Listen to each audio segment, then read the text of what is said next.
The views and opinions expressed on this program do not reflect the company, owners, management, staff, clients, or partners. Welcome to Bermuda's Daily Talk Show. It's the Daily Hour. ChatGPT did become the world's most downloaded non-gaming app. Literally the job of everyone in government to address the media and the public. What are your thoughts, audience? What are your thoughts on Zandy Silva as the deputy PLP leader? A community that can't feed itself is a community that's doomed. What you may not know, though, is that Bermuda, we have a connection with Epstein, too. Things that people are doing right, the youth are doing right, that is not being advertised enough. When you see your access to US dollars disappear, that's when you have a problem. You've got a town in the UK with a similar sized population. This place absolutely outshines it.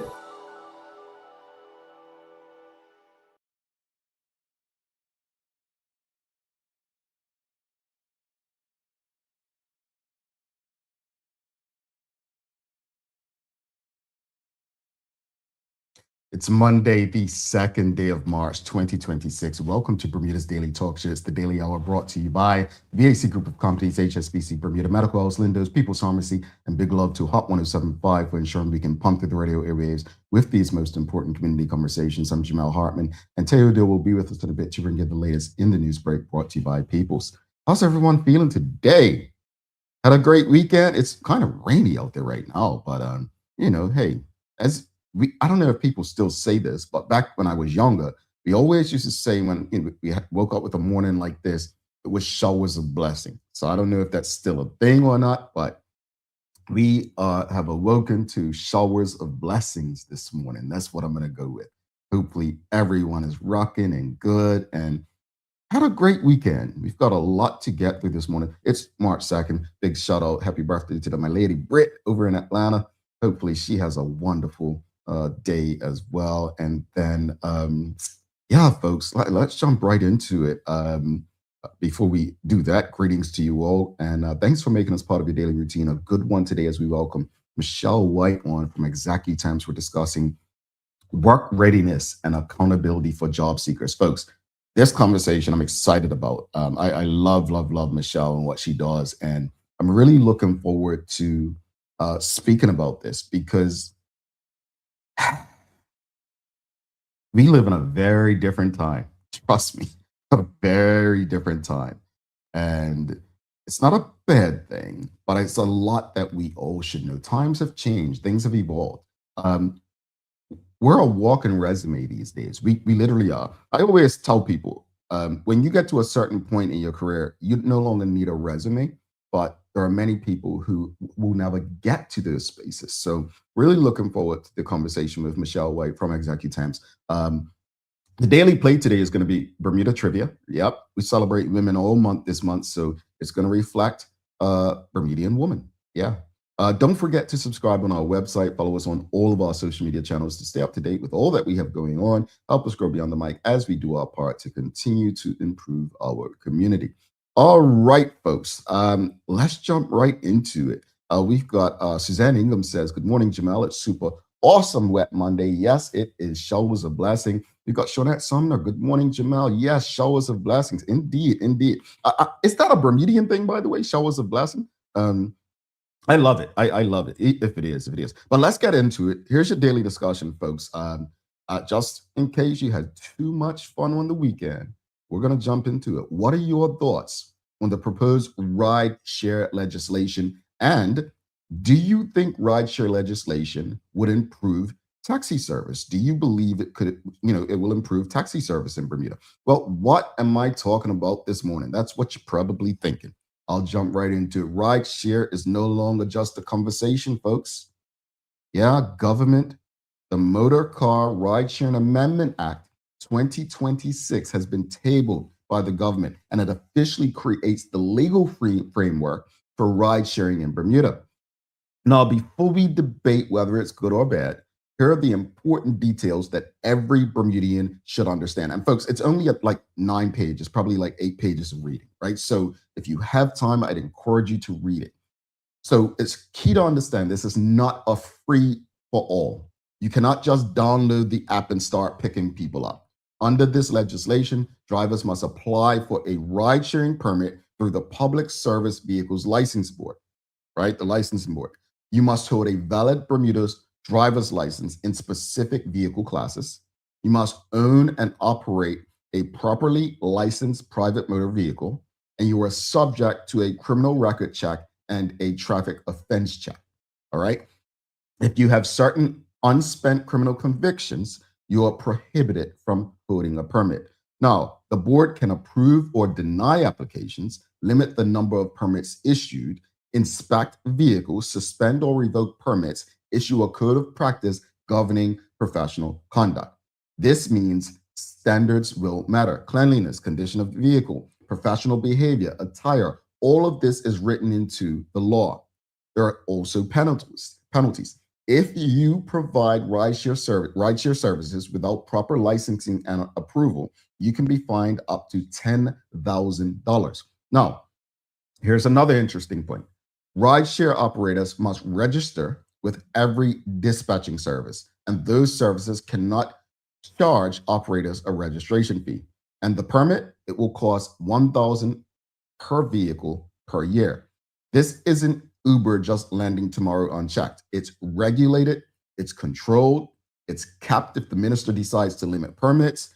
It's integrated into the existing Motor Car Act. So real questions, right? Well, it's whether this framework strikes the right balance between modernization, fair competition, consumer protection, and protecting Bermuda's existing taxi industry. Here are some other key points, right? So I mentioned you must be licensed and vetted. So criminal background check required, traffic record checked required, and valid Bermuda driver's license required. Vehicles must be approved. Private vehicles must be inspected. Board can require inspections at any time. Permits are controlled, non-transferable, renewable. Minister can cap the number issued. Strict compliance rules must display identification plate and badge, must be connected to a digital network, and must be registered with dispatch services.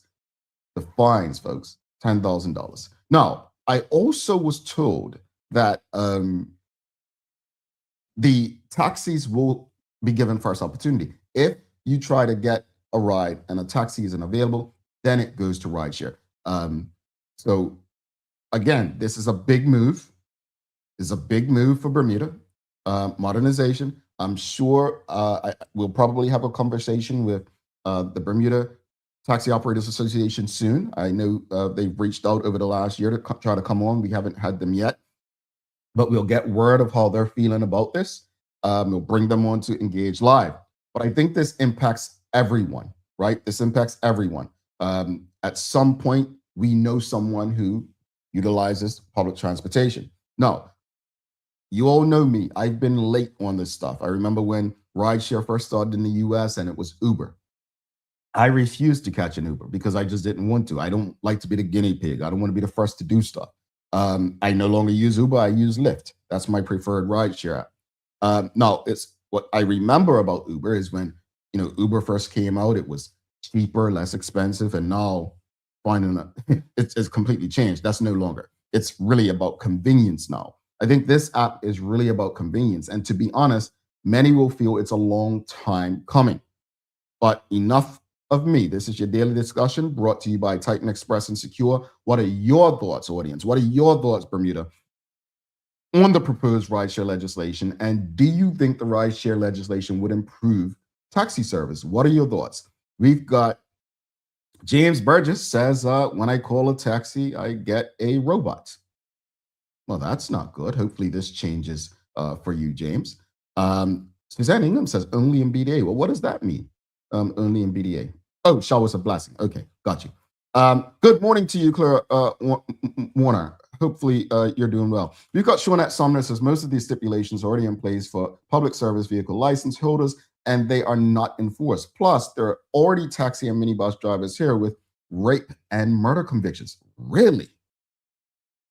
Well, see, I think the board, they do have criminal background checks, right? But I think the board can say, yes or no, like this person's being rehabilitated. So I don't think them having background checks means that a convicted felon cannot do a job. It just means that they have to go before the board. That's what I believe it means. But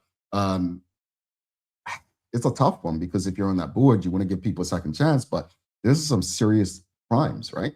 It's like if someone is convicted of molesting children, you're not going to approve them to work at a nursery, right? So maybe the minister can speak to us about that. Again, what are your thoughts, audience? This is a big one. This is a big one. Dr. Anthony Richardson, he says, as with the existing motor car provisions, who will enforce them? Again, just like Sean at Sumner, it's about enforcement. How often will enforcement take place? It doesn't make sense passing laws when there is no means of effective enforcement. Minister Darrell, these are questions that the minister can come on and engage with us and discuss. Again, the first two comments have mentioned enforcement, right? There's no point. And I mean, look, folks, I don't want to call it a club, but I remember as a child, I'm not even going to say a child, a teenager, you would have thought weed was legal in Bermuda. You would have cop match, for instance. You would think weed's legal in Bermuda the way you smell it, right? So it does come down to enforcement, right? What's the point of having legislation and laws if things are not going to be enforced? And I hate to say this, but it would be very sad if enforcement only comes after something bad happens. That's not how it's supposed to work. This is your daily discussion brought to you by Titan Express and Secure. Folks, make sure you're sharing the link with your friends, family, and colleagues. This is an important move, an important piece of legislation in Bermuda. This is an important discussion that everyone you know should have access to. Charles H. Jefferson II, he says, that rideshare legislation sounds like it will be a cumbersome process to register. I doubt our gypsy cab drivers will adhere to this. Well, I don't want to go off speculation, but you know, those are some of the concerns by some cab drivers I've spoken to. They have those concerns, and they're valid. They are valid. You know, how do we do this? Jody Lewis over on Instagram says, I am happy that the conversation is being had. Taxi service in Bermuda is a mess. Having to fly back and home and having to catch more and more taxis is extremely difficult. Folks, in fairness, you've seen the comments, you've seen the responses where people have said, look, I've caught this night flight back to Bermuda and there's no taxis at the airport. Again, this is not to say all cab drivers are bad people. This is not to say that like it's just a bad situation. Anyone who owns a taxi, this is because of you. This is the reality that we face as a jurisdiction, right? I remember going way back to the murder of Rebecca Middleton, and you know, people saying that her and the young lady she was with, they couldn't get a cab. And so they hopped on the back of a bike with no helmets, and it led to a tragic situation, right? That I remember conversations as far back as then where people were saying that the ability to get a cab led to someone's murder. That happened in 1996. If my math serves me correctly, 2026 makes it 30 years later. I don't know, folks. If there are any cab drivers in the audience, I'd love to hear from you as well. Richard Scott says, if the process is carried out with fidelity, it can be an efficient and fair product. I think we all have the first few comments: enforcement, ensuring it's efficient, and make sure that things are adhered to. I think these are valid concerns. Because if not, it could be willy-nilly and it could be very unsafe and unfortunate. Polly Rich says, morning TDH, I agree with it, but do not think it will make a difference. It's only open to those who already have a PSVL. That's a public service vehicle license, folks. Well, more people can apply. More people can apply. They are open and they may have limits. We've got Sean Smith over on YouTube. He says, does the legislation include a rate schedule? Where's the consumer choice if the taxi driver has the first right of refusal? Well, these are valid questions. These are valid questions. Hopefully the minister can rock with us. Folks, this is your daily discussion brought to you by our friends at Titan Express and Secure. Again, we're discussing, if you're just tuning in, the government of Bermuda tabled legislation, rideshare legislation, which would be Motorcard Ride Sharing Amendment Act 2026. We can send it to you as well. It's only about let's see, I've got it up. It's about 9-page document, about 8 pages, not even, of reading. So I'd encourage people to have a look at this legislation. If you can, if you have a free minute or so, check it out. Please do check it out. James Burgess says, what I meant was most drivers know where you are going if they go for the person going the farthest. So basically, what you're saying is if I'm at the airport and I tell the driver I'm going to Grotto Bay instead of going to Cambridge Beaches, they won't accept the ride. Is that what you all are saying? That's unfortunate. Charles H. Jeffs II says, for the record, I believe that this is long overdue. However, the government management of this sounds like it will be adding another layer of complexity. Yeah, I agree with you, Charles. I think many people feel it's long overdue. I believe people want to see how it's going to work. That's going to be key. How is it going to work? People want those kinds of answers. See if there's anything back on Instagram. And nope, I read Jody Lewis. We've got Blue Shark Digital Studio says yes. They do think the rideshare legislation would approve taxi service. What else, audience? We've got. I'll read it from the site. Jody Lewis came over on Facebook as well. I'll just read because it's more to the comments. Said, honestly, I absolutely hate calling for a taxi when I come back home. It hinders the joy of being home for me. Not only are they extremely expensive, but the rides aren't pleasant. I haven't done a deep dive on the proposed legislation. However, I am happy the conversation is being had. One time I sat at Bermuda College for 45 minutes waiting for a taxi. It got to the point where the ladies in the shop started calling their friends to see if one can come and get me. I remember it was the year before last, or was it last year? It might have been last year in St. George. One of my boys came over and we were trying to get a taxi to the grounds of Cop Match the night before to go help set up.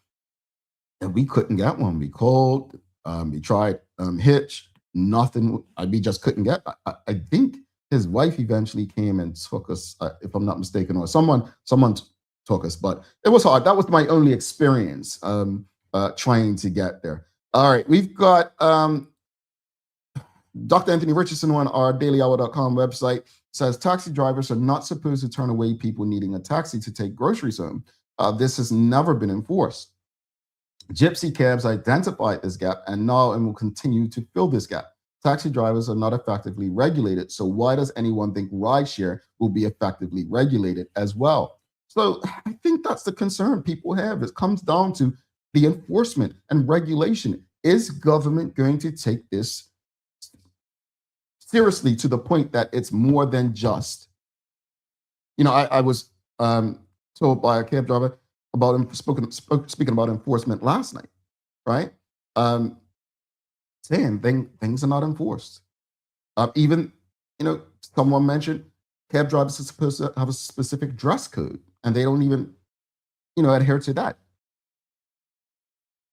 Like, look, I have never really had issues outside of that one time with cab drivers. I haven't. And maybe that's because I don't travel them often. But what I will say is if something is done to improve the standards for the overall experience, I'm going to be for it. I'm going to be for it. For years in New York City, and if you ever traveled to New York, you would get in a yellow cab, and they were dirty, they were disgusting. The driver's on his phone speaking to someone in other language. You don't know if they're talking about you. It was just a bad experience. Sometimes they wouldn't even know where they're going. I remember spending getting in a cab and dropping us at the wrong hotel. So when the rideshare came along in New York, There was panic because remember, there's licenses for a cab in there. We're not cheap, but it changed the game. And cab drivers have an option. They have an opportunity to improve or lose out. I believe this is a great opportunity for cab drivers personally. I believe it's an awesome opportunity for cab drivers to prove that there's no need for rideshare. But that's just me personally. We've got Judith Welch over on Facebook says, most of the closed categories are for entry-level positions. Employers are oh, what's that about? Oh, that's a different conversation. We're talking about the cab driver legislation this morning, folks, the Motor Car Act. Shonat Sumner says, most taxi operators are professional, reliable, trustworthy, and operate above board, but quite a few of them are pure scam artists who consistently make the industry poor and they remain unchecked. That is unfortunate. So here's the thing. And I'm asking because I genuinely don't know. So excuse my ignorance. You know how that you can report if like you have an incident with a police officer or service person, you have a number you can call. Is there a number for cab drivers? Because I would hate to believe that this represents most, as Ms. Sumner said. She said most taxi operators are professional, reliable, trustworthy, right? But a few of them, I would hate this represents a few of them. I would hate to know that because you know what? I used to hear, and I used to really not like this in school. That little term, the innocent suffer for the guilty. Nah, the guilty need to get out of the picture. We need to do something about the guilty. So I would encourage cab drivers, if you know people who are bringing the taxi industry and space into a bad place, then, speak up, do something about it. Do something about it. Accountability, right? Daily discussion. This is your daily discussion brought to you by Titan Express and Secure. We'll go through a few more comments before we get to the news with Sloan Johnson today. And then we've got a very special guest, Michelle White, coming on. We're talking, folks, this is another conversation, another guest, really, really well needed about work readiness and accountability. And I'm sure many of you have opinions about this today. I've seen some things come across me that have impressed me, but also made me wonder about how people actually lend employment. Charles H. Jefferson II says, how will rides be dispatched? For those not on Hitch, I believe they are the only online system, in my opinion. I think it may have been better to invite Lyft, Uber to participate with the taxis having first dibs. I would not want to see one of the big boys come to Bermuda. I would only want to see local company. Now, I don't know if it's going to be Hitch or if it's going to be a government app, but something that was said that all drivers must be a part of a dispatch system, the dispatch system. So I do know that part.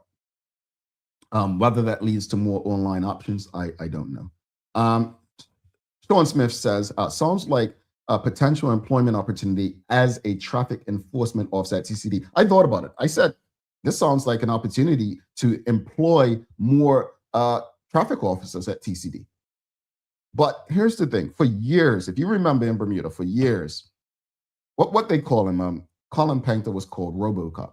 For years, people used to be upset with him because he was always by the law. He didn't care if he knew you.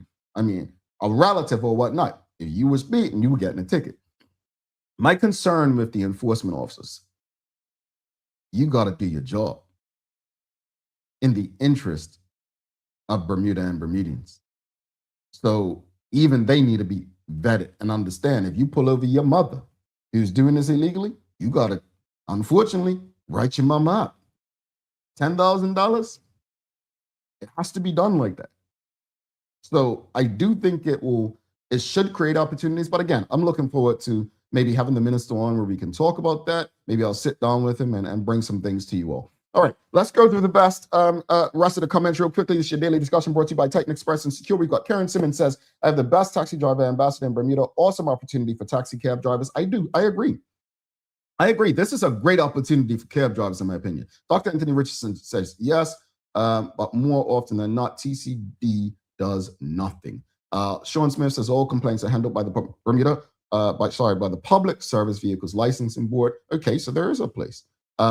We've got that complaints can go. Shay Benet says, yes, there's a number, it's printed on the receipt. The challenge is if people make a complaint, they have to follow the process through, which often doesn't happen. Fair.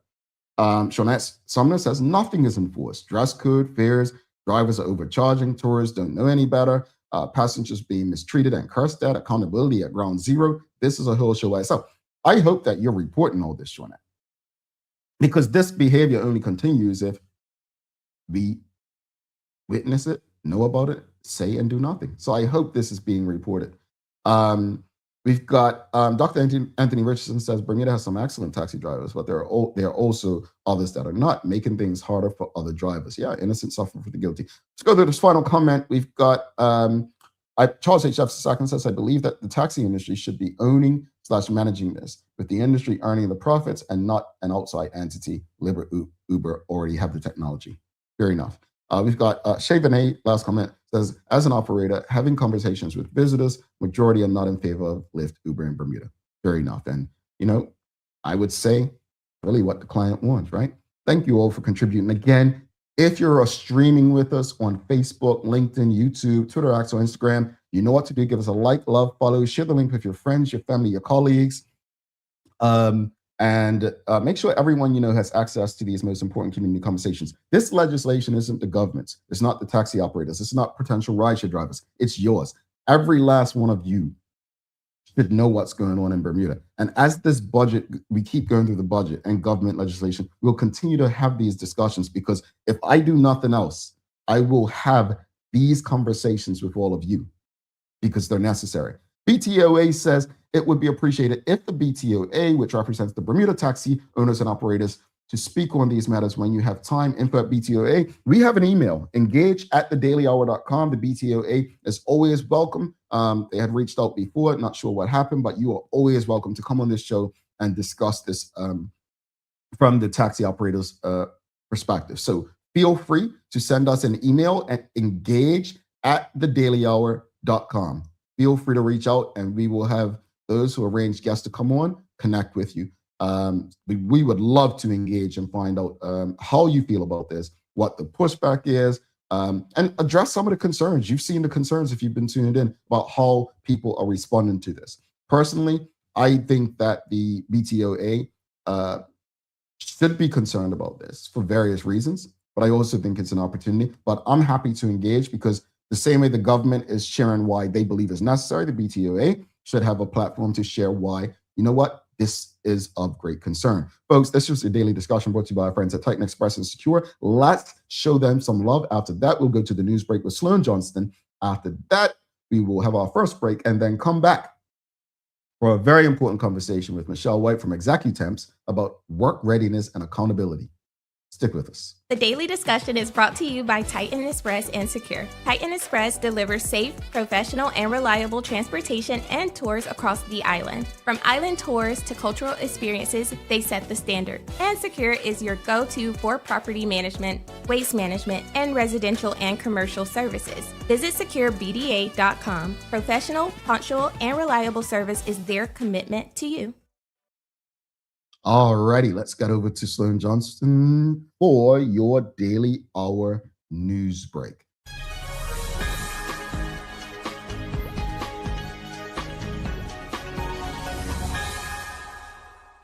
Good morning, Bermuda. Happy Monday. I'm Sloan Johnson, and this is your Daily Hour news break brought to you by Peoples. Here's what you may have missed over the weekend and what you should know as we head into the new week. If you were out and about this weekend, you probably noticed that the island was covered in some extremely dense fog. Visibility dropped significantly in several areas, especially during the early mornings and evenings, creating challenging driving conditions and slowing some marine activity as well. So as you head out today, take your time on the roads, as we could still see some lingering mist before conditions fully clear. In community news, the Bacardi Black Vendors event, always a huge success, brought great energy out this weekend, with strong crowds turning out to support local entrepreneurs, food vendors, and creatives, including our very own Daily Hour family. Events like this continue to highlight Bermuda's growing small business culture and the importance of supporting local. On the international front, the Bermuda government has issued an advisory for Bermudians currently in the Middle East, encouraging residents to shelter in place amid rising regional tensions and to stay connected to official updates. Bermudians traveling in the Middle East are encouraged to register their presence with the London office. In legislative news, the Honorable Kim Wilson, Minister of Health, delivered a ministerial statement in the House of Assembly on Friday, focused on ensuring fair competition and preventing market concentration in Bermuda. The statement addressed the importance of maintaining a balanced marketplace in a small island economy, emphasizing that healthy competition protects customers, encourages innovation, and supports fair pricing. Weather-wise, we're starting off the morning on the cloudy side, and you might catch a quick early shower, but don't let that fool you. It's expected to turn brighter as the day goes on, so it's not a complete washout kind of day. Winds are coming in from the north and sitting at moderate levels right now, but by late morning they're expected to shift north-northeasterly and pick up a bit, moving into that moderate to strong range, and they'll stay that way overnight. We're looking at a high of around 21 degrees Celsius, which is about 69 degrees Fahrenheit, and a low tonight near 17 degrees Celsius or 62 degrees Fahrenheit. So overall, a cloudy but breezy start to our day, but a much brighter finish. That is your Daily Hour News Break, brought to you by Peoples. Happy Monday, Bermuda. I'm Sloan Johnson. Now back to the studio. Thank you so much, Sloan. Thank you. Folks, that fog was crazy. That fog was crazy. Like, you couldn't see ahead of you the other night. That was crazy.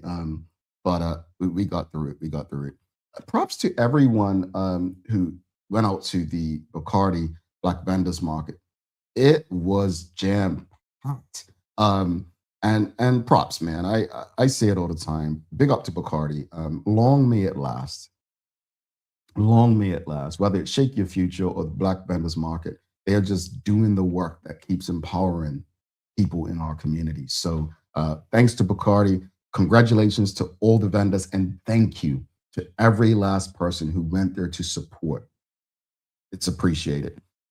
As far as the weather, I just hope that we don't have to, yell at Sloan tomorrow because, saying it rain, that rain this morning, I wasn't expecting that. So she said, things will get better throughout the day. Let's hold it to that, audience. Let's hold it to that. All right, days of the year. Days of the year. It is National Napping Day in the US. National Napping Day. So I want to ask you all, where is the strangest place you've ever just fell asleep, taking a nap? The strangest place you've ever taken a nap.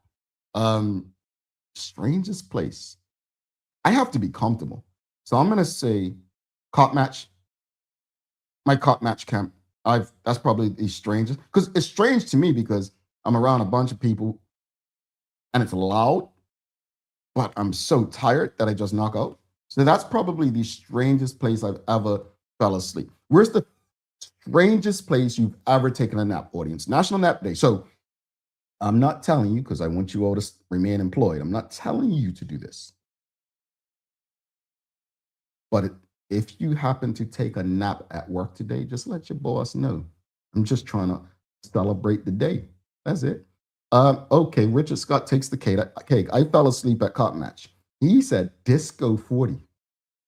Disco 40, folks. Okay, I'm gonna admit it. I did fall asleep in a club in Atlanta years ago. Richard made me feel better. Disco 40. I just think it's unbelievable how people can fall asleep around loud music and loud stuff, but it just tells you you're tired. You are tired. Folks, as you know, this year we started, last month actually, we started Bermudian Icons. Bermudian Icons, every week, we take this as an opportunity to celebrate someone who has made significant contributions to Bermuda. We started with Dr. Angela Berry. We've done Mr. Robert K. Horton. We've done Patrick Tannock. We've done Eddie DeMello. And here is this week's Bermudian Icon. And we are proud to announce a new sponsorship for this feature, Zipax.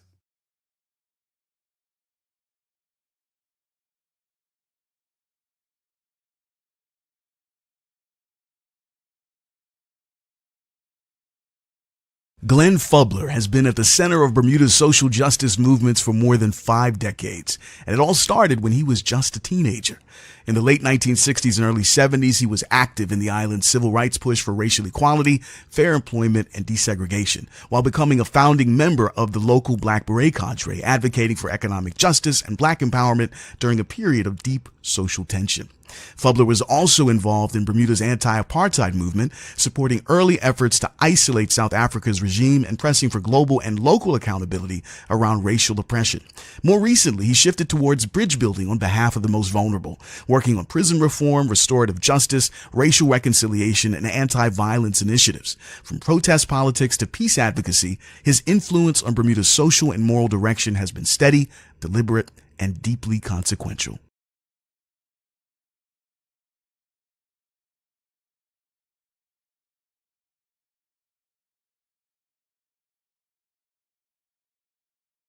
And Glenn Fubler is this week's Bermudian Icon, brought to you by ZipX. Folks, make sure you follow Bermudian Icons on your favorite social media platform: Facebook, YouTube, Instagram, TikTok.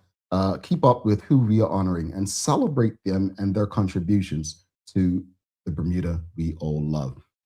Strangest place you've fallen asleep. Sean Smith says, I fell asleep standing up in a dance hall. Wow. Standing up. That's a decent skill. Diane Elliott says, park bench at Watch Hill Park and woke up when it started raining on me. Okay, rain will do it. Philip Trott says, I napped in the dance on a subwoofer. You all crazy. Subwoofer. How? Traveling Trotty says, well deserved, Mr. Fubler. Folks, we're going to take a quick break. We'll be back in 4 minutes with our guest for the day. Looking forward to this conversation. Again, if you're streaming with us, take this chance to help us beat the algorithm so that everyone you know has access to these most important community conversations. So if you're on Facebook, LinkedIn, YouTube, Twitter, X, or Instagram, give us a like, love, follow, share the link with your friends, your family, your colleagues. Make sure everyone you know has access to these most important community conversations as possible. Stick with us. We'll be back in a few.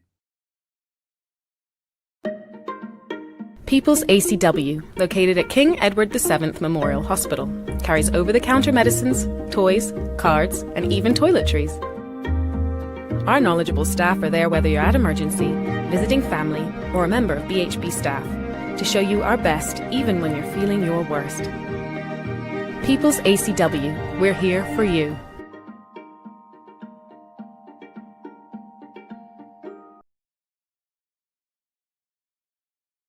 Take a look at our workforce for construction workers and tradesmen. Durable, stretchable in all the right places, and plenty of options for tools and accessories. Paired with our wide range of tough and comfortable footwear, you can't go wrong.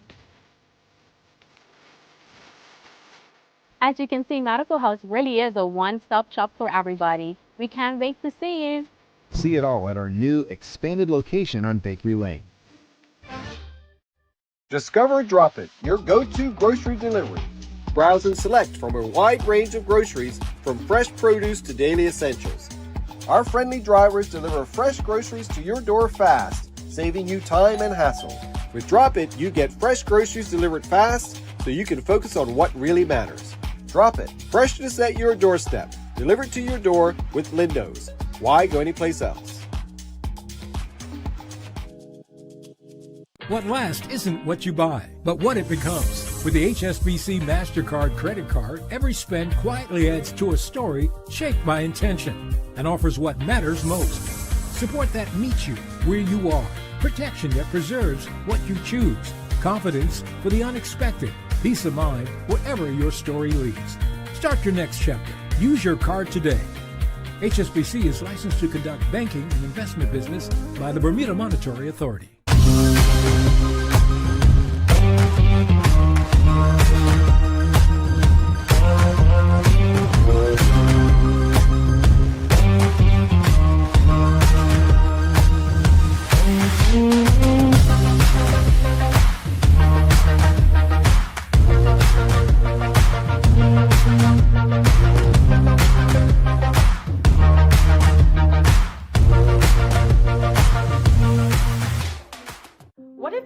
That really matters isn't the one on your ID.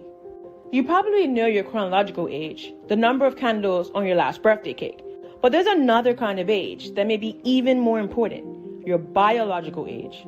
This reflects how old your body truly is at the cellular level. It is influenced by your genes, your environment, and the choices you make every day.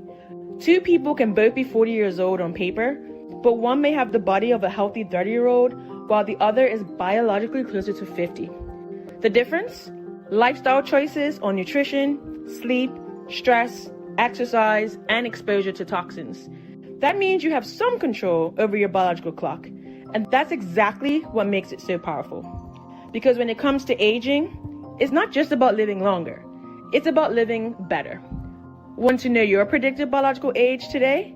Download the free Carry Genetics app and fill in the lifestyle questionnaire.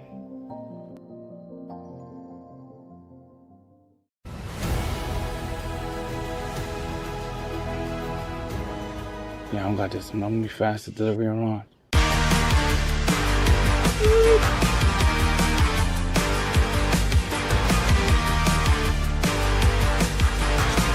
Oh, don't pay me enough for that, Oh, no, sugar! Okay, who's the faster? Who's the faster than me? Talk to me. No more stress, just sit back. Alrighty, welcome back. It's the big show. I'm Jamel Hartman. This is the Daily Hour brought to you by the BAC Group of Companies, HSBC, Bermuda Medical House, Linda's People's Pharmacy, and Big Love to Hot 107.5 for ensuring that we can pump through the radio airwaves with these most important community conversations. Folks, do not forget to subscribe on our website. Follow us on all of our social media channels to stay up to date with all that we have going on. Help us grow beyond the mic as we do our part to continue to improve our community. Folks, before I get to our guests, I did ask you, and we're going to ask her as well, the strangest place on this nap day we've fallen asleep. Well, Shonette Sumner said, slept at a gate at an airport, almost missed my flight. Another passenger woke me up. Folks, don't miss the flight. Don't do that. Ramon Smith says, Spanish Point, and they locked the gates. Had to call my police colleagues to open the gate. Oh, wow. Like on a park bench out there. Manuela says, sometimes I wonder if I've fallen asleep at the wheel when driving late at night because there are areas that I can't recall driving through. That sounds dangerous. My goodness. James Burgess says, at my laptop. I'm pretty sure many of you have fallen asleep at your laptop, folks. Thank you so much for your participation so far this morning. Keep them coming. We are going to give a warm TDH welcome to one of our day one audience TDH community members, and been a guest on this show before. We love and trust her expertise. Let's give a warm TDH welcome to our good friend, Michelle White from Executemps. Michelle, can you hear the audience cheering for you? Yes. Okay, just making sure. Just making sure they went up for you. Good morning. Happy Monday to you. Good morning. Actually, your voice is starting to go in and out. Is it? Okay. Now it's clear. Now it's clear. I wasn't projecting. That's okay. All right. But Michelle, I got to ask you before we jump into anything, you've got to tell us the strangest place you've fallen asleep before. Well, the airport for me, definitely. Standing up against a pillar with my knapsack between my legs. And that was right after finals, university finals. So standing up. Yep, I did an all-nighter, got to the airport, stood up, sleep, and just waited for somebody to bump me to wake up. But you did make your flight, right? I did make my flight, yes. Okay, Michelle. Yes. All right, just wanted to make sure that we all made our flight. If you fall asleep, set that alarm on your phone, folks. We have that technology today. Set it, say, look, if I fall asleep. It was before cell phones. I wasn't going to edge you. You said it. I own it. You earn it. Thank you for joining us. Thank you so much for your patience. We love what you do. But for those who don't know who Michelle White is and what you do, just before we jump into the meat of the conversation, just give them a bit about your background. Okay, background. Actually, my original background, I started out in banking. Branched off and went away to school and studied social work, came back, did my master's in management and human resources, traveled through the area of HR, fast forward, ended up at immigration after I had my son, and then ended up at Executemps. wonderful. And Bermuda's so small, and I love this. I love that I can get out in the community and do so much. But I don't know if she knows, Michelle. I met your son the other day. Such a nice young man. He's doing finance. He said, right? Yes, he has his master's in finance. Yeah, yeah. Last So time I was on the show, he was Uh-huh. taking his finals. Nice. Yeah, I just I said, oh, I have your mom on the show on Monday. So incredible. I love that part of what we do. But let's jump into the discussion this morning. There's a perception among some Bermudians that they're being unfairly disadvantaged in the hiring process, right? From your vantage point in recruitment support, what are you actually seeing? Okay, I do hear that same comment a lot. From my vantage point, it has a lot to do with the lack of readiness. And that's the only way I can describe it. It is not applying to the position in the appropriate manner, not following the instructions of the advertisement, not showing up for interviews, not responding to telephone calls or email messages, and the list can go on. Audience, has anyone in the audience been impacted, like as it relates to job seeking? Like, have you personally felt that you were being unfairly disadvantaged? Let us know. And before Michelle goes, we're going to do something very special. I'll tell you all later. But Michelle, can you walk us through, like, take us through the process, Okay.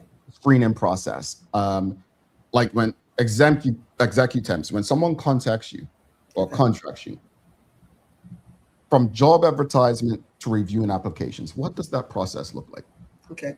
First of all, our advertisements always have some requirements. The requirements is an up-to-date resume, employment references, written employment references, and depending on the employer who's asking, we may or may not add a police certificate on top of that. Once we get, and we have a variety of formats of receiving applications. One is through our jobs email. The other is through the mail. And then some even send it to our regular business email, which is not the instruction. Our jobs email is on the advertisement. So they haven't followed that instruction. Once we've received their resume, we vet it for the employer. And again, depending on the particular employer, we may send all the applications to that employer. If they've asked for us to vet it, we would look at the requirements that are on the advertisement, identify those who are even close to meeting those requirements, and forward them off to the employer. We have the employer interview because we are not the experts in their particular business. Okay.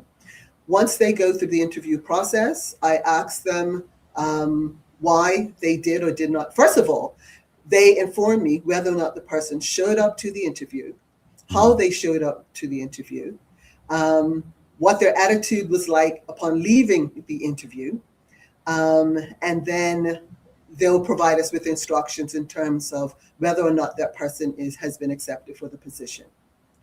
If they have not, then on the job board, we actually identify the reasons why the applicant was not successful.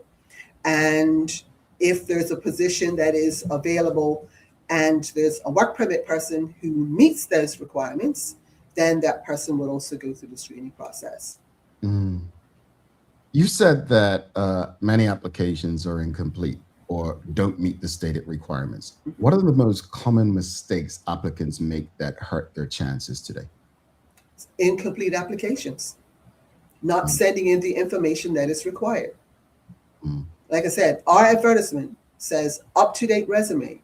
If your resume if the last time you worked was 2020, what have you been doing from 2020 to now?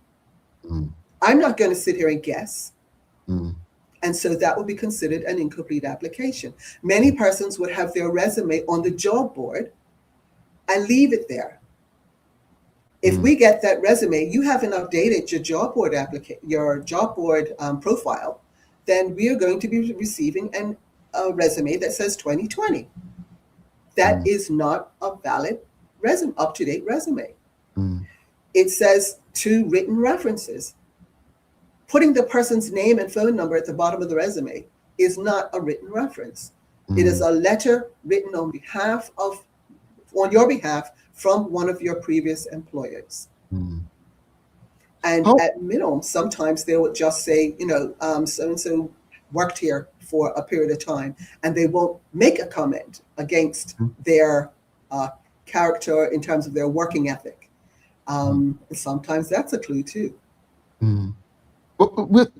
Let's talk about artificial intelligence, AI. And audience, if you have any questions or comments as a potential job seeker, maybe as someone who works in this space, or even as an employer, feel free to that's a TDH community member. Feel free to send your questions and comments through. But with AI today, right?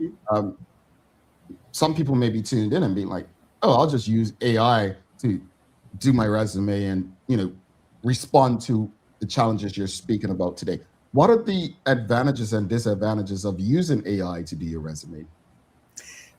One of the definite advantages of using AI is with AI, you can actually just tell it all of your employment details.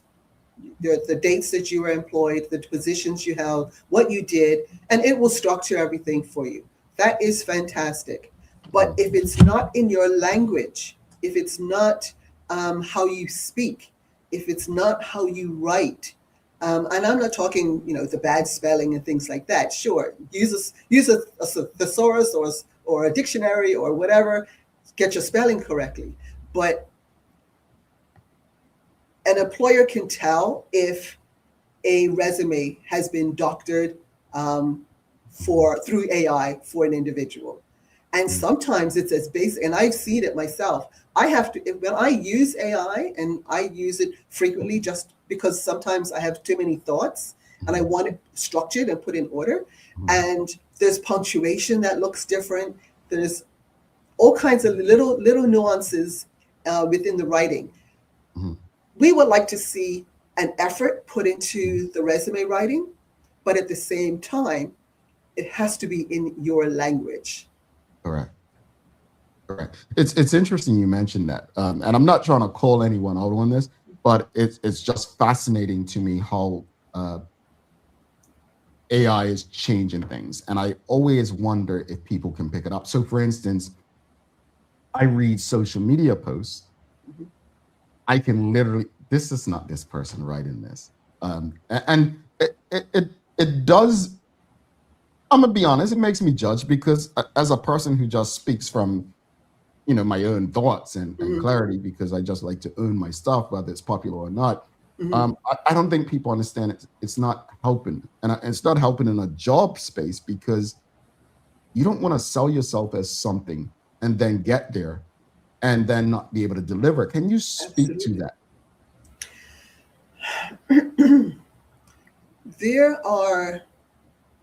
There's a difference between if you are not qualified or experienced in a particular job, you can word your resume in a way that enhances some skills, okay, that may suit that particular position.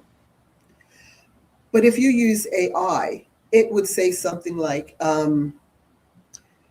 it'll use words, I don't know, like enhance the customer service experiences to the qualified, it'll use words like that.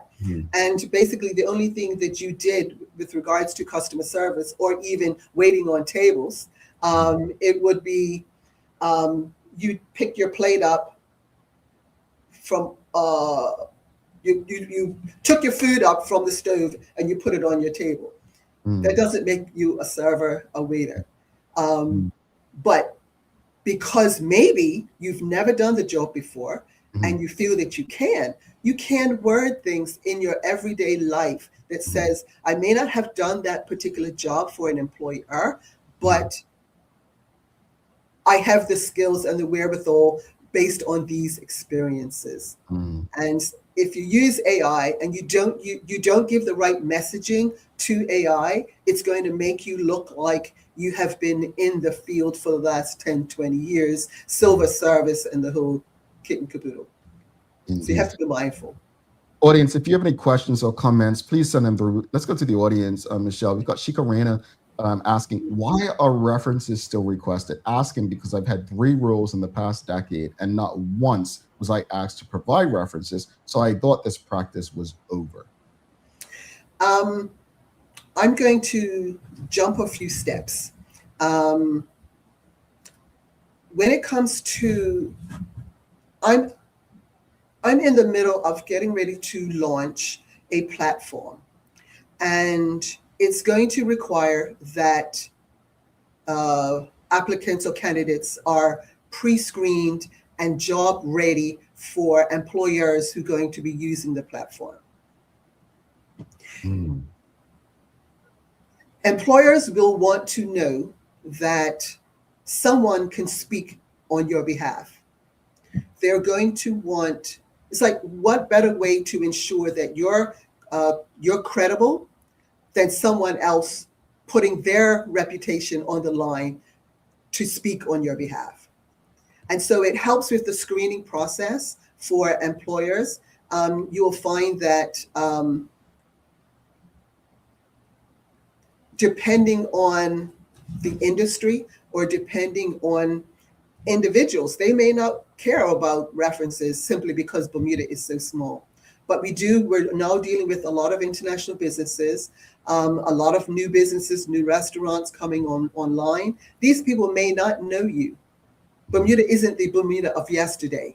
So having something in print also gives some longevity to your, to basically telling more about you. Because a lot of times people may pass on. And now you have no one to speak on your behalf. And I always encourage anyone who leaves a position to always get something in writing to say that they existed, that they performed a particular task, and to speak on their behalf. Indeed. Yeah.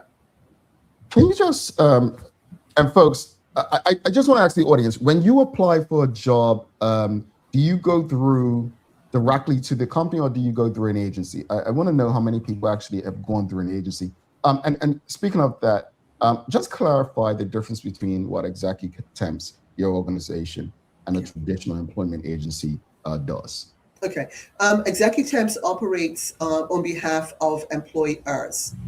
Okay. So we do not, an employment agency would actually take your credentials and go and seek work on your behalf. That is not what we do. We have a portfolio of clients, and when they need personnel, then they will come to us. We advertise, et cetera, et cetera. Got you. And that's a primary difference, yes. Got you. So Dr. Anthony Richardson said he used both company and agency. What would you say the benefit is of going through an agency versus directly through a company? Well, the agencies first, similar to ourselves, we have a portfolio of clients. They would also have a portfolio of clients, and they would be in a greater position. Many times, if they are an employment agency, they may have more staff than I do, and they have the more capacity to make all those other outreaches on a person's behalf. They also have placement fees and that sort of thing. So there's a different model behind the business, but if the end result is that you get a job, use all resources. And it's quite possible you might go to the company and that company may be a client of this same agency. So, the agency might do some additional screening, or the company might take it on themselves. All righty. We're speaking with Michelle White from Executemps, folks. Let's go back. We've got quite a few questions from the audience. We have Michelle Grant is asking, is a reference that is 10 years old acceptable? What's an acceptable age for either a character or professional reference? I look based on the employment history of the individual. If they've had, ideally, it was within the first recent 5 years or so. But if they've been with that particular company, their last employer, for a length of period of time, then whatever that company, the period when you was with that company, then that's what you would use. But ideally, it's as recent as possible. Mhm. Tell me something. What about a professional reference from a client versus someone who was maybe your superior? We do accept those type of references based on industry. So as an example, it could be maybe someone who's a hairstylist and they're moving to a new salon, and what better way to confirm your skills is with some of your clients. There's also independent physiotherapists. They won't have anyone to speak on their behalf, so they would actually have their clients and someone who's been with them for a long time and could actually speak to their skill sets. All right, let's go back to the audience. Shawnette Sumner asking, do you know if there are any measures in place to actually cross-check to see if a Bermudian has applied for a job and reasons why they were rejected and given to a foreigner? Place to actually cross.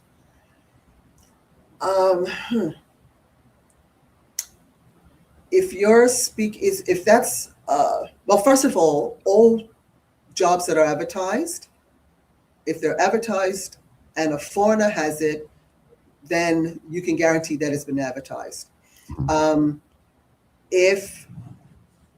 me back up a little bit. All positions that are being advertised also have to be advertised on the job board. Okay. If a company decides only to advertise in the Gazette, then it's likely that they're only wanting a Bermudian. So if a foreigner has gotten it, for them to check if that person's application has been submitted via the job board, then one's job board profile, I don't know how it operates in the background, but as I mentioned in the beginning, there's a space for us to actually put a note as to why the person was not employed or accepted. And I don't know if I expect that the individual should be able to see that spot, because that's how we fill it in. But if so all I can say is that if a foreigner got it, all the dots are crossed, and the I's are dotted and the T's are crossed, and they've performed everything that they need to. If they question, they can start back with Workforce to see what was entered into the system, or approach the company themselves. Alrighty. We've got more questions. I hope you don't have any to go on this special day. We've got City Rama says, why are gaps in employment considered negative to employers? That's a good question. That is an excellent question. As I mentioned, your resume should be complete. And to be complete means that it should have a flow of dates. Now, if someone's left work to take care of their ill parents, or if they had children, or if there was just a break in terms of education, then to show us of a flow of your employment history, because that's what a resume is. We want your employment history. And if you are not employed during a particular period of time, what were you doing? Were you taking classes? Were you in case meets? So there's a wide variety of reasons why a person would have gaps, but it's to ensure that the employer has a full flow of what it is that you were or were not doing during your work period. Yeah. Gotcha. Judith Welch, what advice can you give to young Bermudians looking for jobs in areas such as architecture, physical therapy, pharmacy? The job opportunities are few and far between and closed communities. First and foremost, architecture, physiotherapy. I can't remember what the other one was. In terms of advice, There are, okay, for the architecture one, there are, I call them boarding schools. For the lack of a better way to call it, I'll call it boarding schools. If someone is driven for a particular industry, then from school, they should be guiding themselves through sports, interest in sports, interest in math, interest in drawing. So whatever they feel that is their purpose, start from young. Start from young. You're never too young. You know, the young child who loves to draw, maybe that would be a good architect in the future. This person who likes to run, maybe they could get into physiotherapy or, you know, some sports therapy and that sort of thing. So I find that my advice would basically start with the parents. Look at your child, see what it is that they like or don't like. Maybe they're not good at math, but they want to be an architect. Then support them, support their interest, have them meet other architects. I know that a lot of these companies, they will be happy to have a sit down with a young person to tell them about what their industry is. And I have to say, that's probably the easiest and best way to do it. Okay. We've got another one from Shikarena asking, what's the best way to obtain a reference from a role you're currently in because you wish to leave or think displacements are coming? That is the most challenging one. If there's no one in your current place of employment, then don't compromise yourself. Okay. When you're moving to a new job, we're not going to expect a reference from your current job. And sorry if I did not make that clear in the first place. So jobs behind what you're currently in, yes, absolutely.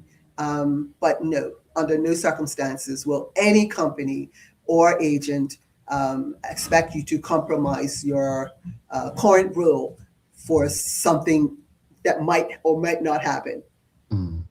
Yeah.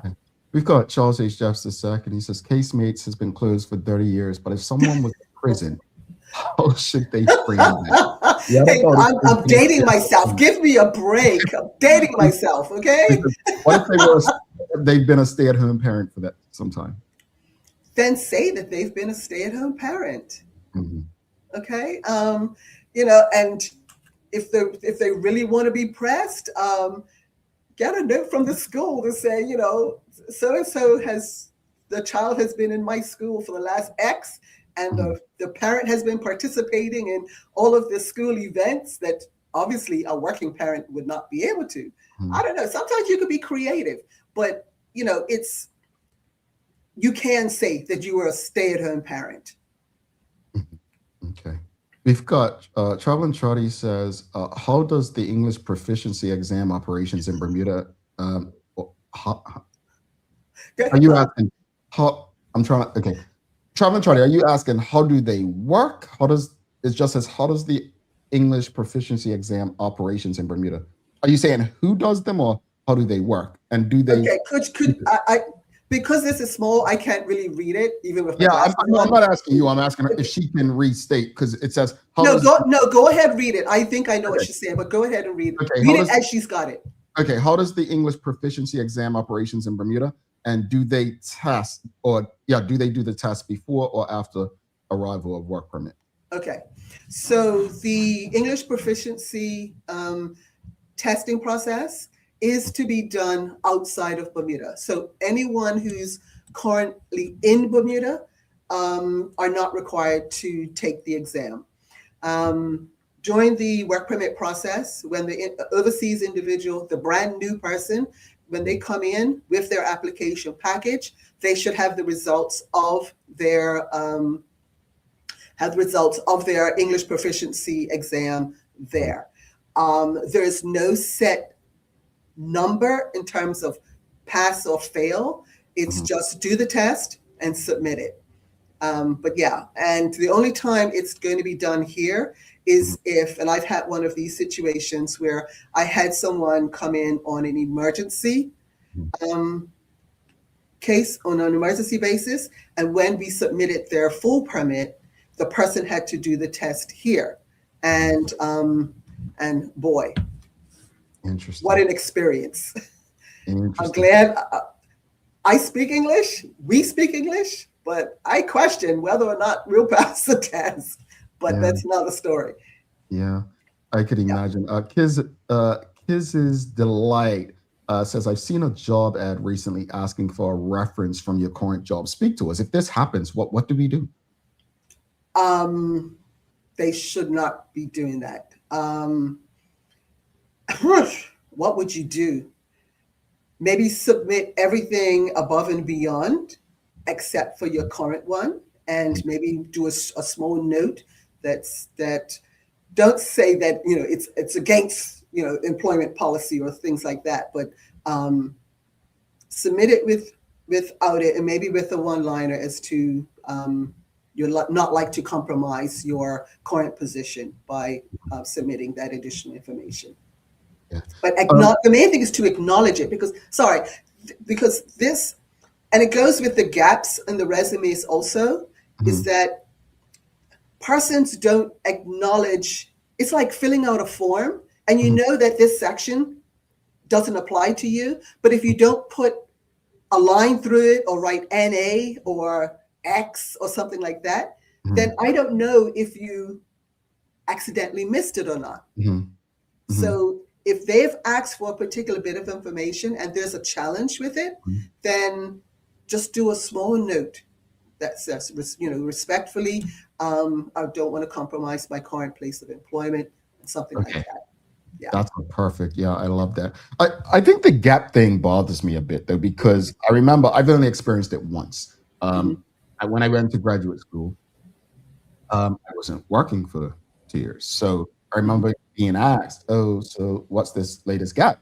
And I to this day really don't understand it, because so Karen Simmons, she says, why does an employer require information about your employment history and gaps needing an explanation to the gaps during your work lifespan? If the reason could be incarceration for some people, right? But I'm even thinking like it may be school, and then people are like, well, why didn't you work during school? Well, because of visa issues, But speak to us about why that's such a thing for employers, that gap. Because employers want to identify reliability for an individual. If you worked this job for 2 years, took a gap because you didn't feel like it, came back and took another job for 1 year and took another gap because you didn't feel like it, how long are you going to stay with my business? And so if a person has, so-called justifiable reasons, whether it's school, and no one would say, or no one should say, that if your reason is that you were abroad in university and on the top of your resume where you document education, they'll fit, but they won't expect you to work during that same period of time. You were busy doing something during those period of time when you were not formally working. Okay, so they're trying to establish reliability, which is vitally important to any employer, no matter which the industry. Indeed. Thank you for that, Michelle. One final question from the audience. We've got Anika de Shields. Says, have you ever had experience with persons other than the applicant completing the application process? We have some guest workers without proficient education receiving assistance from others. Is that like a norm? You have guest workers without proficient education. Like someone basically doing the application for them because they can't do it. They don't understand the language or something. Filling out the application is one thing, but not having the credentials to do the role, that's another thing altogether. And so I'm from just my understanding of that question, the application form is, and I don't know if the question specific to the work permit process versus applications in general, but where the work permit person gets assistance. So maybe if she could give a little bit more clarity on where the first part is joined with the second, then I'll be able to answer with a little bit more clarity and not, you know, I don't want to join the two because there's two different thoughts that are coming in my mind at this point. So maybe if she could clarify just a little bit, then I'll be happy to answer. We've got, oh, actually, she did. She said, if it's evidence once they get the job that there are some educational deficiencies for the role. Okay. So getting help with your application is a whole lot different than misleading your experience, etc. So that's two different things. I can help you write your resume, but I'm not going to say that, you know, that you were the head waiter and you were just the busboy. That's two different, completely different things. So helping someone or getting help with the application package in itself, and that's the other part with AI. AI is only going to give you the information in a way that you've asked it. But if you say, I'm applying for a waiter job and, you know, I've moved my plate from the cupboard to the stove to the table, please let me know how this here I can meet the requirements and put it in my resume, then that's misleading because you know very well that you are not, and you're proposing that you are, and you get to that job and you aren't. So would you want to start a job and only start on your day one to be fired by that afternoon?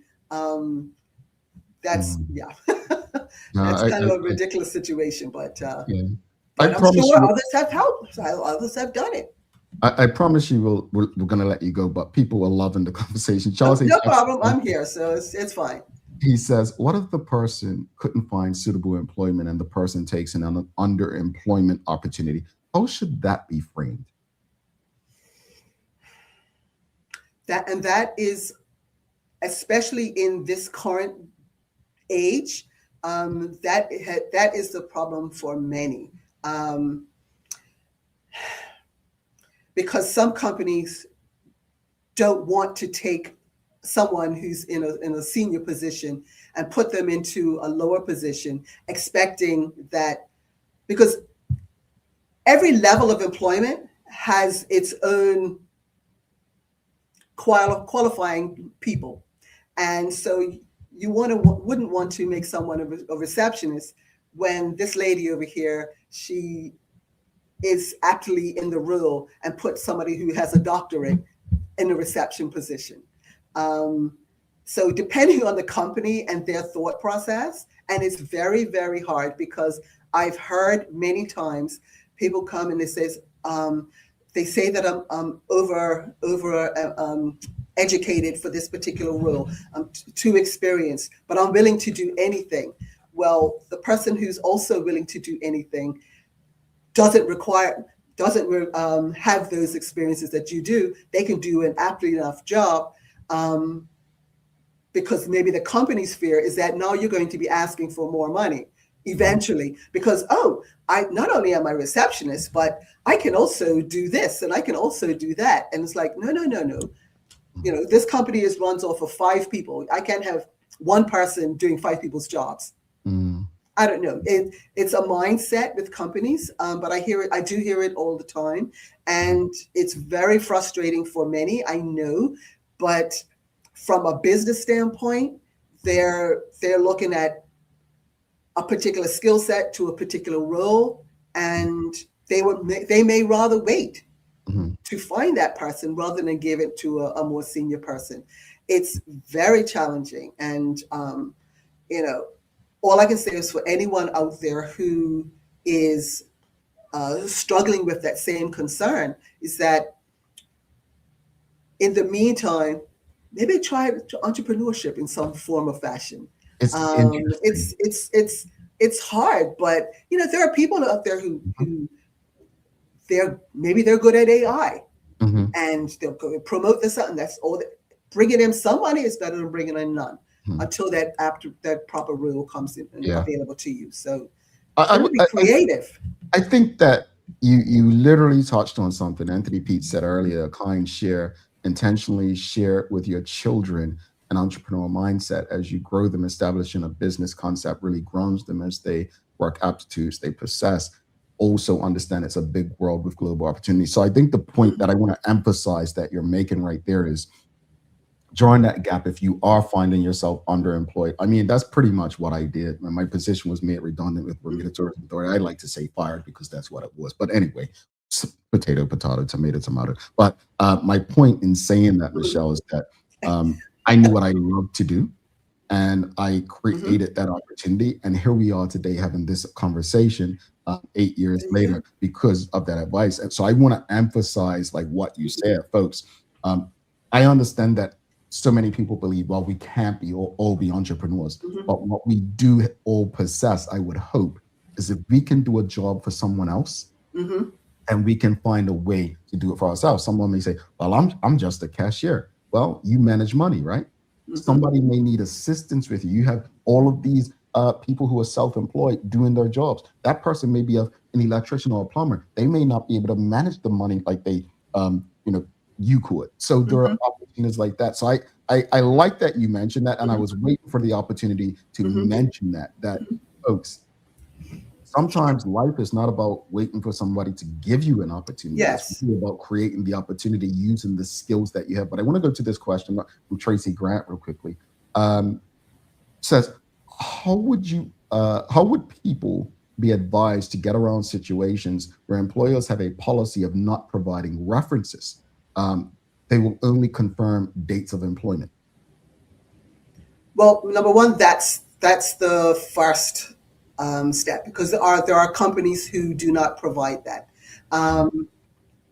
and so if that's all they're going to give, take it, because you also the reference letter also confirms your period of employment.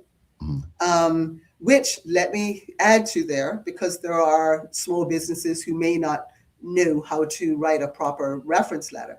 But the reference letter needs to also contain your start date, not just 1991 to 2000. It needs to have at least January of the year and to September of the closing year, right? So that employers, again, can measure how long you were there. The benefit of Bermuda is that we can call down to whatever the place is, all right? But the full reference is something that it allows us time to actually get the job done a lot quicker if everything is in writing. And when you create a platform like I'm in the middle of creating, all those details must be in a package so that we can move individuals through the process a lot faster. Okay. And anything short of a complete application, unlike when you apply to any other type job, your application will not be considered if it's not complete. And that's the approach that I take to the work that I do for my employers.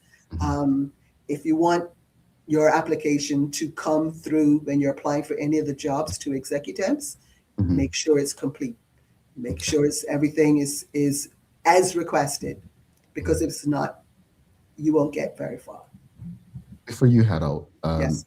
final question is, for Bermudians who are tuned in who want to improve their chances of landing a job, what practical advice would you give to them to stand out and navigate the process successfully? The first is as I mentioned, your complete application package, your resume, your references, whatever it is that the employer is asking for, that you provide that information. Once you have that, and make sure that it shows that you are a reliable person. Like I said, if you get the reference, and they'll have all that information in there. Also, you must have a level of curiosity as you go through the application process. If you don't know 100% about that company, we used to hear it when we were coming up. Find out about the company before you apply so that you know something or you can ask a question. That's still valid today, right? That is still valid today. If you're going to apply to company X and you don't even know what they do, I do this for even my clients. I get someone to send me an email and, we need your assistance to do X. And I'm like, who are you? And I Google them. And I do that also, and which you may not be aware that many employers also Google you. Okay. So everyone's information is out in the social media.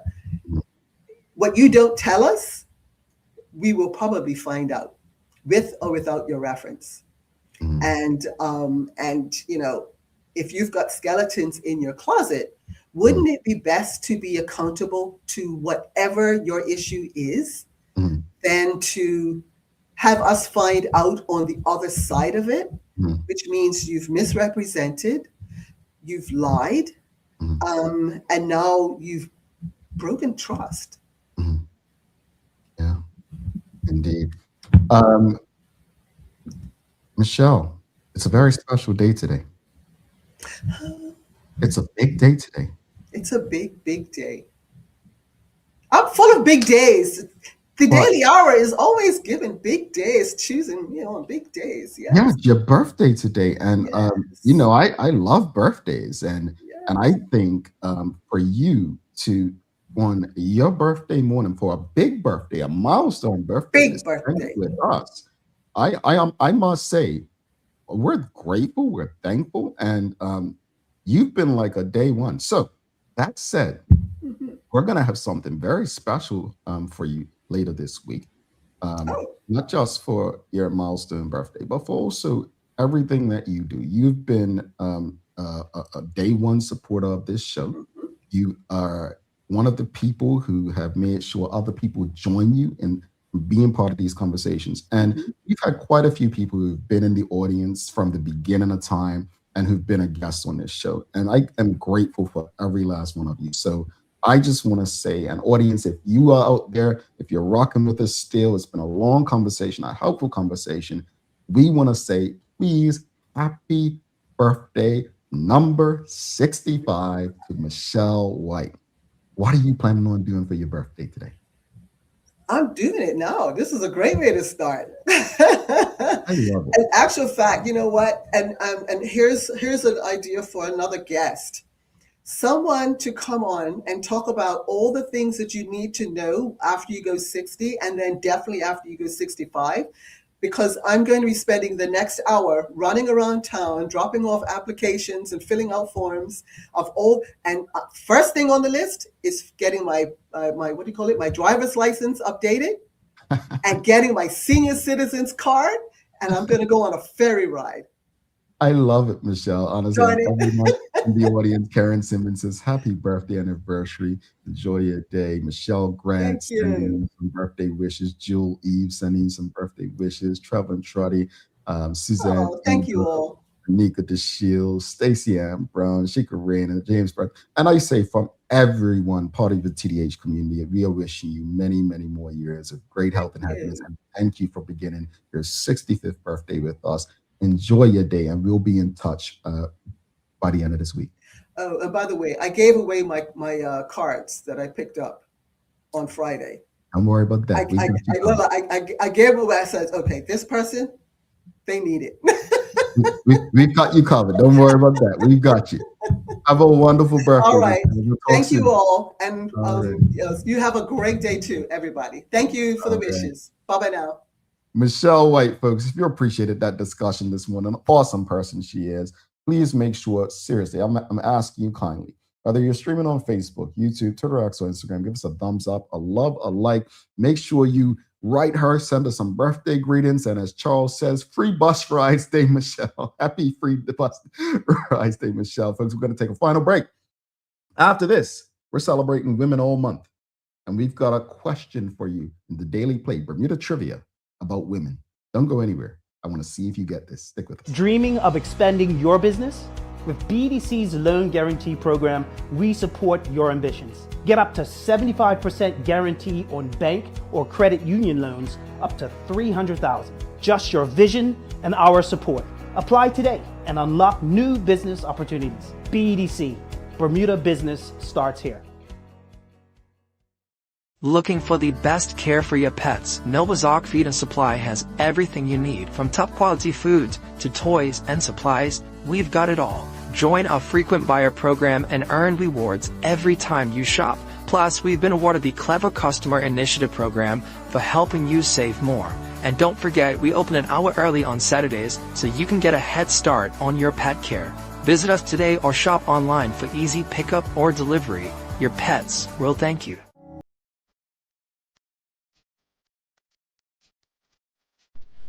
For over 70 years, Bermuda Pest Control has been protecting homes and businesses island-wide. We offer a full suite of services, including rodent control, termite fumigation, and general insect control and maintenance. Our team of experts will quickly and efficiently eliminate any pest problem you may have. With Bermuda Pest Control, you can enjoy a pest-free home in no time. We're committed to providing fast, reliable, and solution-driven services for our customers. It's what we've been doing since 1952. Call Bermuda Pest Control today and say goodbye to pests for good.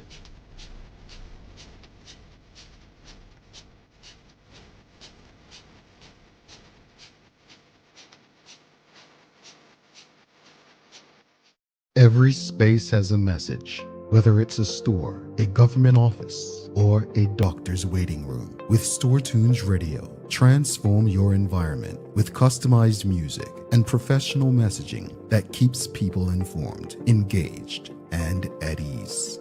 Easy to use, built for organizations of every kind. Powered by Bermuda Communications Group. Store Tunes Radio, the soundtrack to better customer experiences. Visit StoreTunesRadio.com to learn more.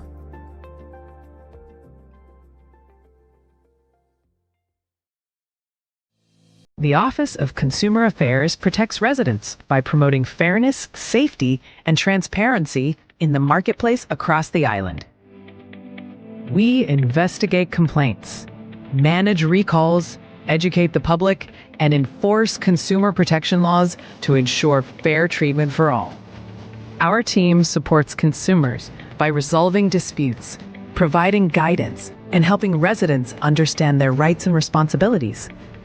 We work with businesses to encourage compliance, ethical practices, and trust, helping create a stable and competitive economy. Through education, enforcement, and outreach, Consumer Affairs helps keep Bermuda's marketplace safe, informed, and accountable.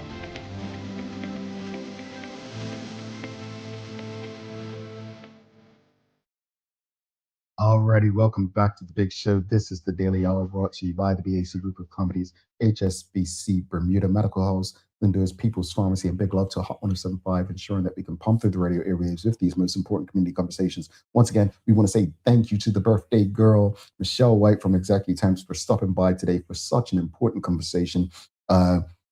Folks, it's time for the Daily Play brought to you by Bermuda Trivia, now available at stores throughout Bermuda. Follow Bermuda Trivia on Facebook, Instagram, Twitter, X, and TikTok to find out why it's Bermuda's favorite trivia game. All right, are you ready? It is Bermuda Trivia question today.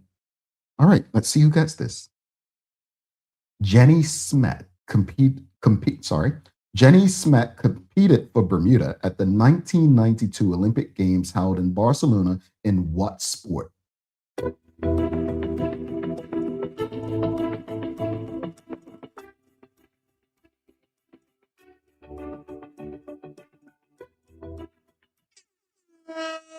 Karen Simmons got in. Julie got in. Traveling Trotty got in. All right. You all must have that Bermuda Trivia Sports Edition. All right. All right.